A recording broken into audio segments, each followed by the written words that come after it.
Dr. Larson, yesterday we began a discussion of drugs and their abuse. And could you differentiate between the different psychological aspects that accompanies, say, the drug speed, LSD, and marijuana? Well, of course, the three products you've currently named, and again, let's underscore as we did yesterday, that marijuana is not a drug. Right.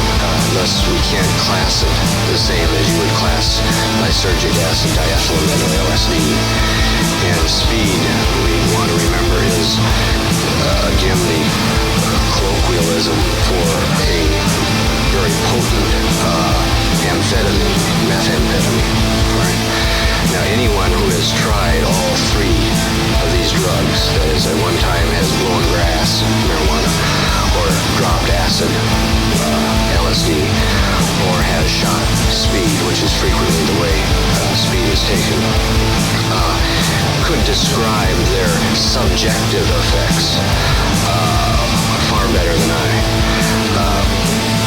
But to answer your question without trying to evade it, marijuana has, the effects of marijuana can be thought of in two stages. One is a high state, which occurs usually about a half an hour after someone has started smoking marijuana. And this, generally speaking, would be one of euphoria.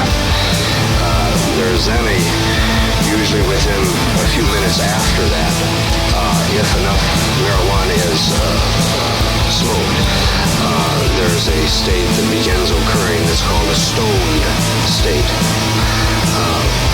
which may last anywhere between 2 to 2.5 hours, where a number of phenomena occur where one senses things differently, perceives things differently. One is able to focus their attention on certain things in their environment and perceive them sometimes with more clarity or with more brilliance than they can in the quote normal state. Now, there are some intrapsychic phenomena that also occur. And there isn't time to go into all of them, but one is sometimes an increased perceptiveness to certain aspects of, let's say, psychological dilemmas of a person. Now, with LSD, the LSD reaction is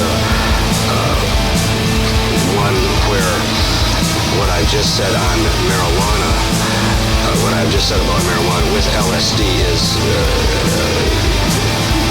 far greater.